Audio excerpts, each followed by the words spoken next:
Good afternoon po sa bawat isa sa atin. Kumusta po? Sa mga may katabi, tapikin nga po natin sila at sabihin, makinig ka. Para sa'yo to.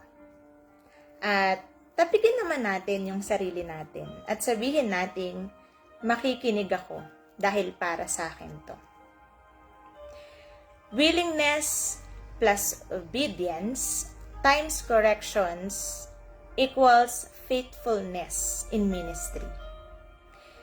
Panginoon, nagpapasalamat po kami sa hapong ito at inaanyayahan ka namin sa pag-aaral ng iyong salita. Hayaan mo na magrema sa bawat isa sa amin ang mga bawat sasabihin mo sa amin, O Diyos. Salamat Ama sa pangalan ni Jesus. Amen. Narinig na po ba natin ang God Math?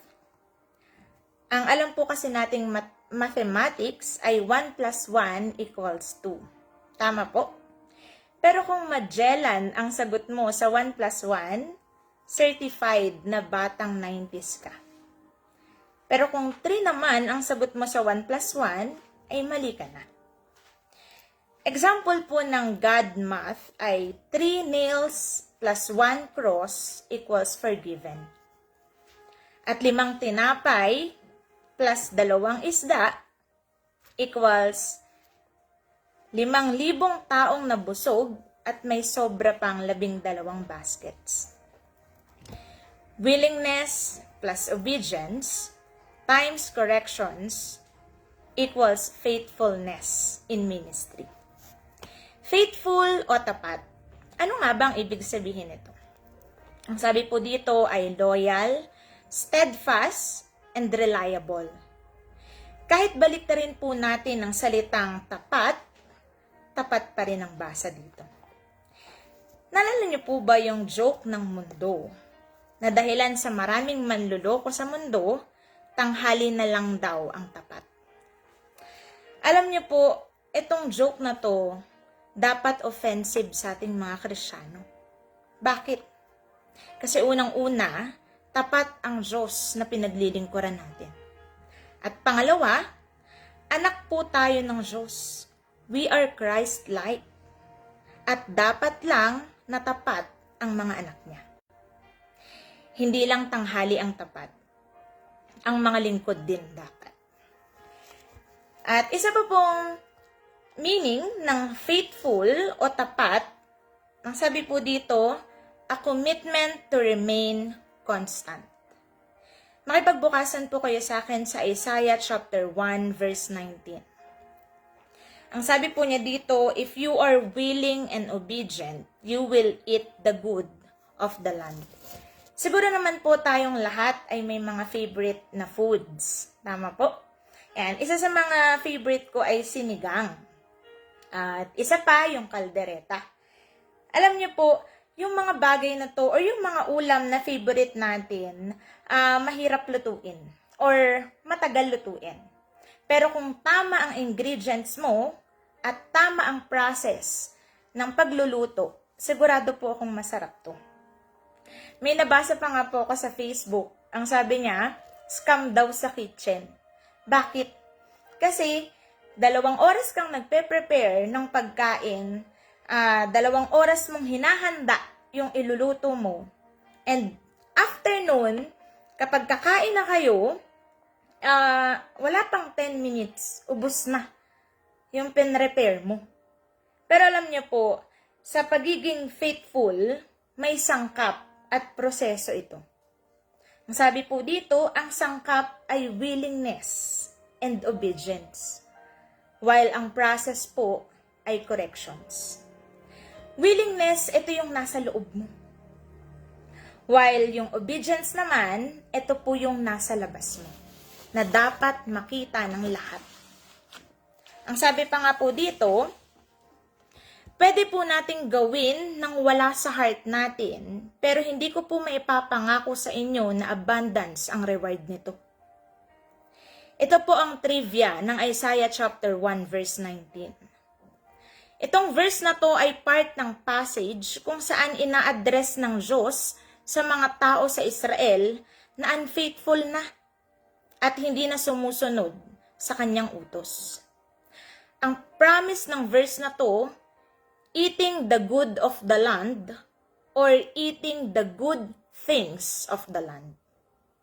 Kung willing at obedient ka. At ito pong verse na to ay conditional. Meaning, nakadepende sa willingness at obedience ng tao sa mga utos ng Diyos.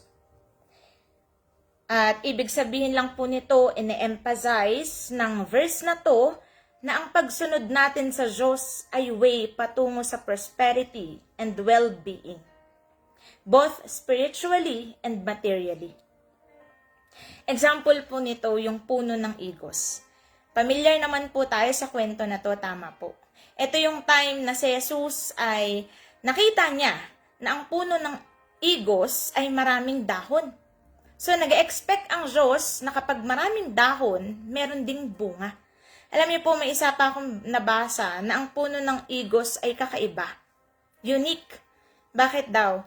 Kasi sa mga puno po, sa mga nagbubungang puno, nauuna yung mga bulaklak at after po nun ay yung bunga. Pero alam niyo po, ang puno ng igos, yung bulaklak po niya ay nasa loob ng bunga. At sabi niya po dyan, ang mga halaman o namumulaklak na mga puno ay season by season.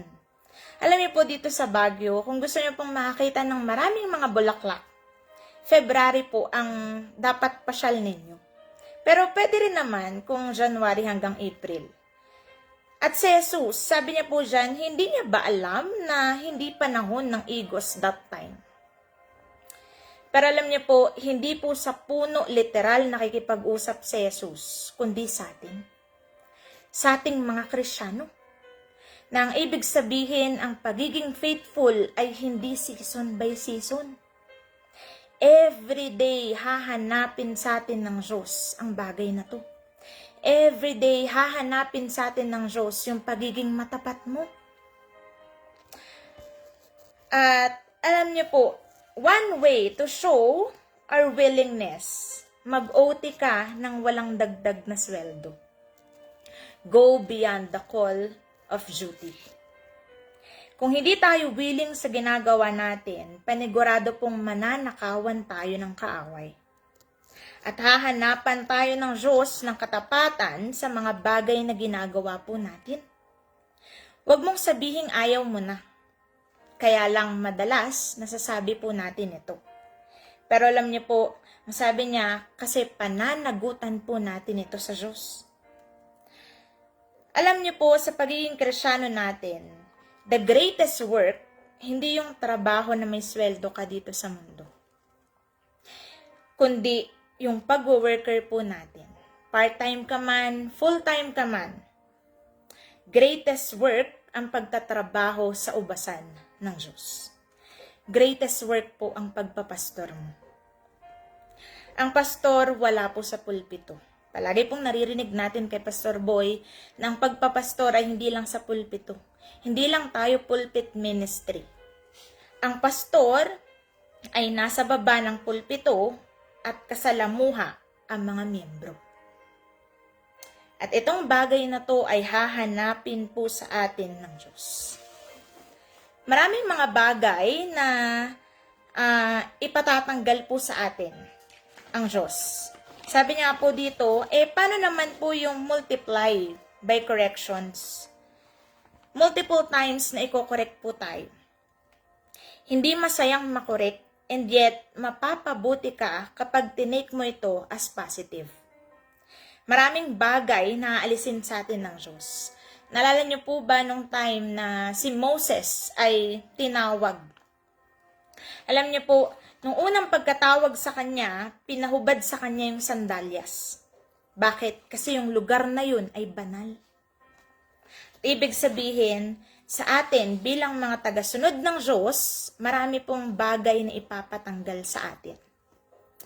At maging willing lang po tayo and obedient na sumunod sa mga bagay na sinasabi ng Diyos. Alam niyo po, ilas ko na lang dito sa isang kwento. Actually, isang seminar po ito At nagtanong yung isang miyembro dun sa pastor. Sabi niya, ang tanong niya, how to last in ministry or how to be faithful. Alam niyo po, 3 bagay ang sinagot ng isang pastor. Unang-una, sabi niya, kailangan, ito yung una po natin gagawin. Sabi niya, cultivate a relationship with Jesus that feeds you. Something na kapag nag-look back ka, masasabi mong buti na lang.